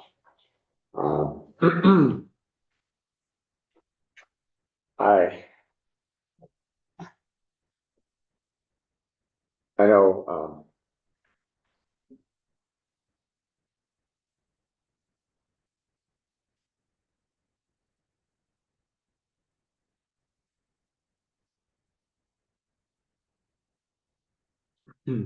I want to talk a little bit about who we are, the local landlords are. I've been providing housing for at or under the affordability standards with or without subsidy for decades, with very rare exceptions. I am also the first line of defense in terms of social work when it comes to issues that come up with my tenants. When they have financial problems, if they have a hiccup in their finances, I work with them to try and figure out what the issues are and do budgeting and so forth. It is rare that the real underlying issue is financial. When I do come to a point of deciding a tenancy, this really needs to end. Usually it has more to do with drug, alcohol, or mental issues. I'm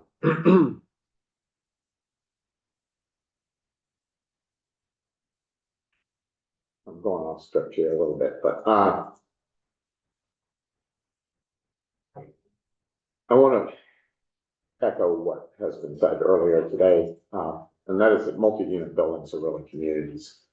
And when we have a disruptive tenancy, it is destructive to that community. And I believe it's the legislature's responsibility and the court's responsibility and law enforcement's responsibility to defend the majority of renters who live in the building from the problematic tenancy.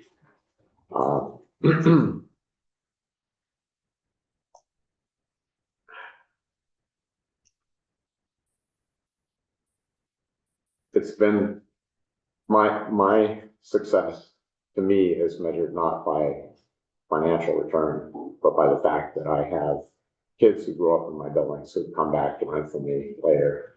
I had one recently who just came back, stopped by to say hi because he moved back to the area.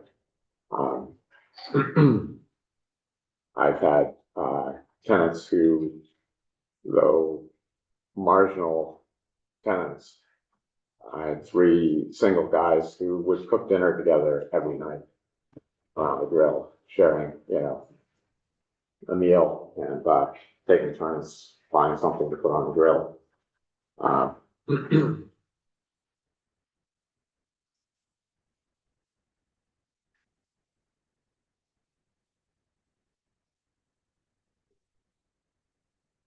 The most critical tool of public policy for maintaining peace and safety in the majority of multi-unit buildings is for management to have effective, timely recourse, as people have said earlier today, when we find that we have been too generous in our screening process. I think we often get mixed in with big corporate landlords and private equity owners of rentals, but thankfully we have, I think, relatively few of in the state.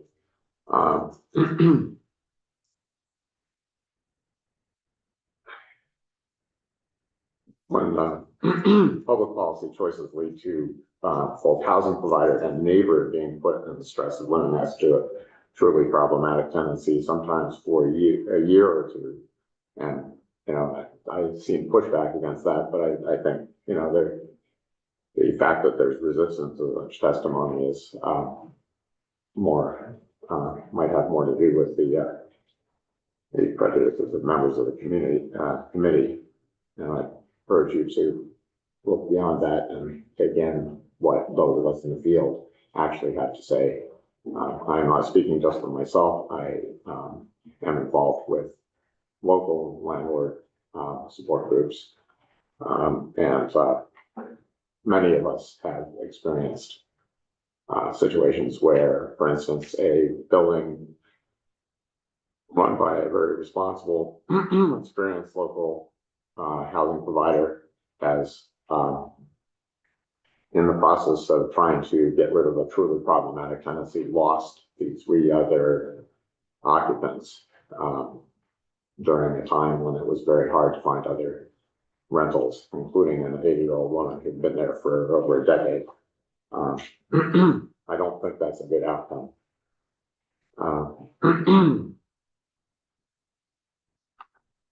There is a temptation for the legislature to respond to passionately presented concerns as though it were underlying problems rather than just one symptom of a larger problem.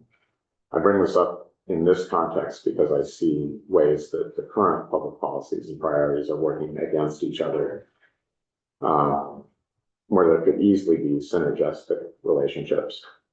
I mentioned climate change, refugees, and so forth. I think we need to find solutions that actually address all of those together rather than trying to either push through a singular agenda or compromise. I think compromise is necessary, not necessarily a good choice either.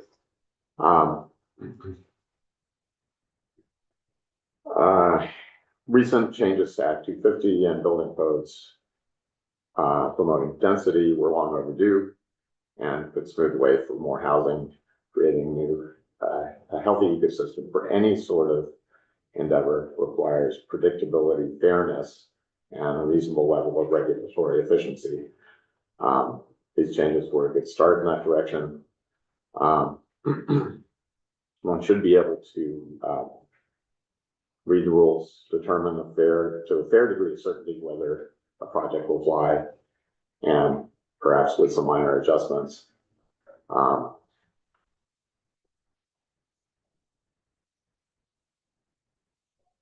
don't see why one should need to go through a lot of time going through hearings, whether it's through an eviction process or whether it has to do with building, if the rules are clear. They should be able to be adjudicated quickly. Rental housing law, as it's currently written, I think is relatively fair, with tools and timelines that, if fairly and efficiently administered, would do a reasonably good job of protecting the rights of renters, the legitimate interests of housing providers, and allow for responsible renters the quiet enjoyment of their apartment homes. One historically critical tool that the legislature gave us decades ago was the now embattled no-cause eviction option. This change was inspired by the fact that some Vermont courts have become increasingly difficult and burdensome to prove a listed cause, regardless of how problematic the behaviors of those living might be or those living next door. It was also in deference to the idea that owners and managers should be able to control their own properties. What's happened in recent decades is that eviction processes have become more burdensome and unpredictable. Legislative timelines are routinely ignored. Judges are indulging escalating levels of advocacy, imposing filing requirements that are increasingly unpredictable. This appears to be inspired, at least in part, by judges trying to find ways to cope with the fact that the state has not figured out how to step up and provide the resources to deal with the underlying issues that lead to an eviction. Treatment for mental health and addiction problems are hard to find. Homeless shelters are oversubscribed. Most local housing providers share the judge's desire to find better ways to address these pressing issues. The problem is that housing providers are no better equipped to deal with these problems than the judges are. In the process, the other occupants of the building and other neighbors suffer. The housing provider loses time and money to take care of the needs of the building and the other residents. The problematic tenant's departure is only delayed, and their future prospects for renting, as was detailed earlier, are further diminished. Rick? Hi. Just want to make sure we also leave time for questions and comments. So not sure how much longer you have in your testimony, but I'm close to that. Okay, thank you.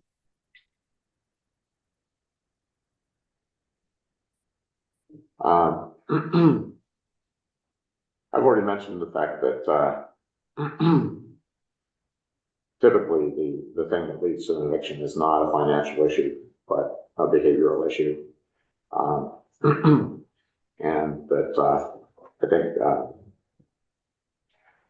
that as much as some may not want to accept this fact, the availability and price of housing is deeply affected by how landlord-tenant law is written and adjudicated. And we will have a dearth of housing unless people are ready to step up. There are other little things like, I've talked about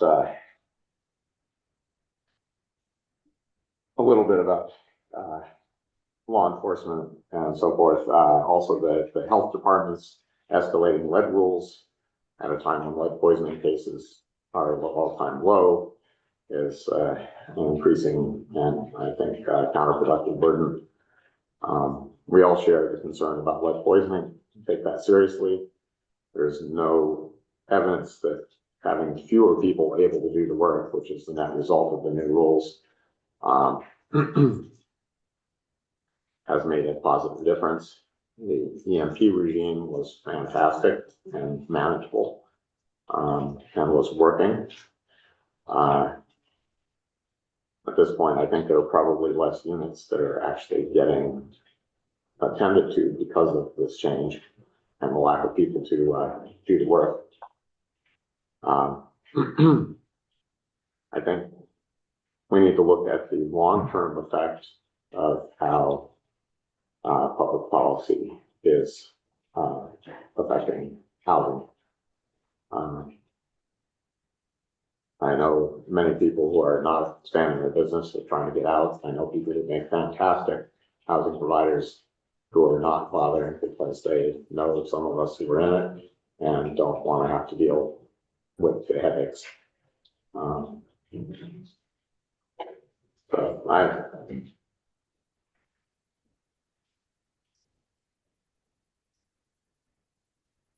go ahead. Emily, am I good to go? Sure.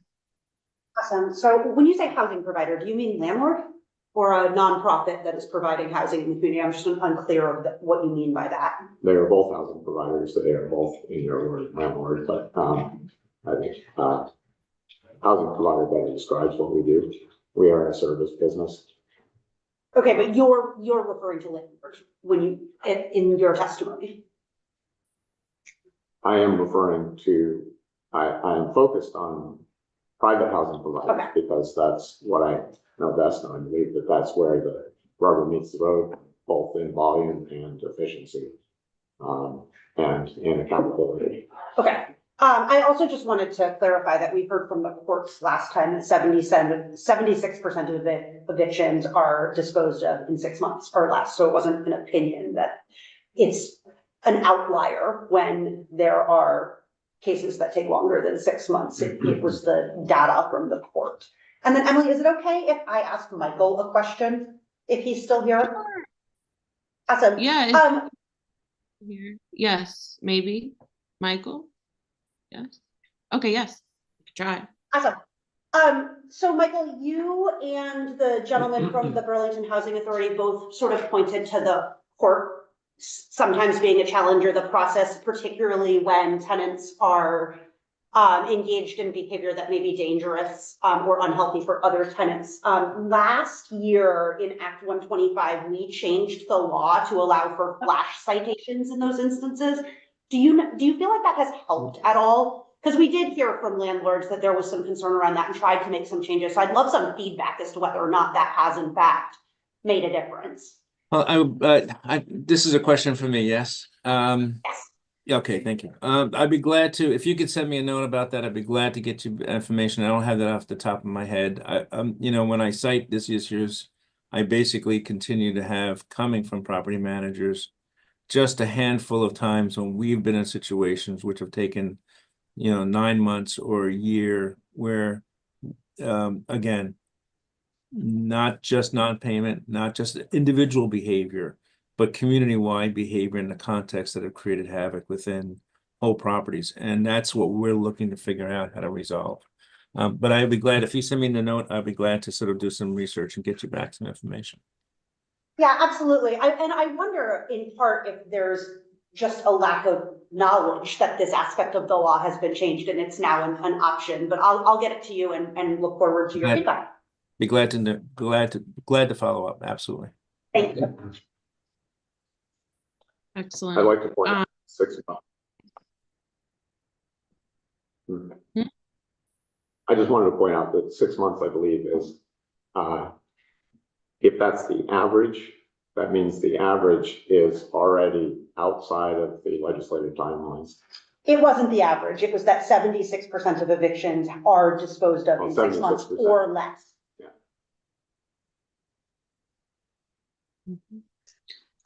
Do we have other questions for Frick at this time?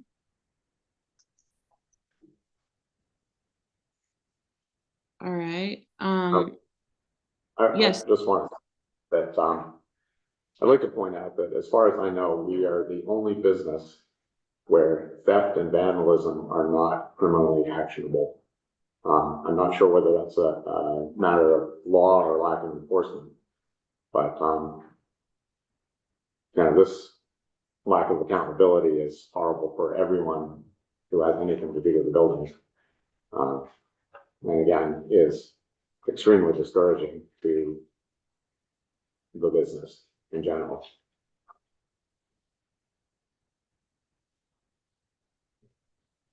Thank you. Do you have any more closing thoughts before we adjourn? Frick, I know you came a long way. Yeah. Give me a second. I'm sorry? What's up? What's going All on? right. He asked for a moment. Oh, okay. I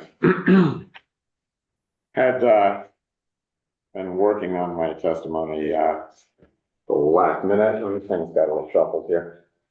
Sure. Sorry about that.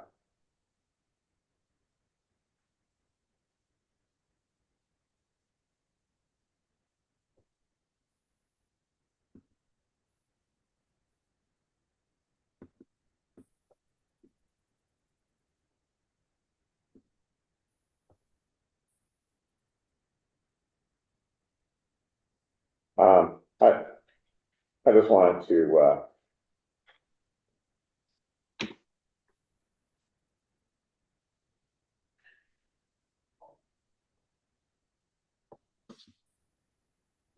I guess all I'll say is thanks again for allowing me to testify, and I will try and get some more organized version of my testimony with some additional stuff as soon as possible. Sorry, I didn't come prepared for that already. No, that's okay. Really appreciate that, and glad we found time for you. And please continue to stay in communication. If there's anything you need to email us, I'm happy to review that and post stuff as well. So thank you for coming. Okay, committee, thanks for your patience as we went a little over as usual. But please look for an email from me before our next meeting. And I will be working with our legislative council as well, and we'll kind of see what we come up with, and appreciate your time, and we'll talk soon. Thanks so much, Mike and John, and have a safe drive, everyone, if you're driving later in the snow.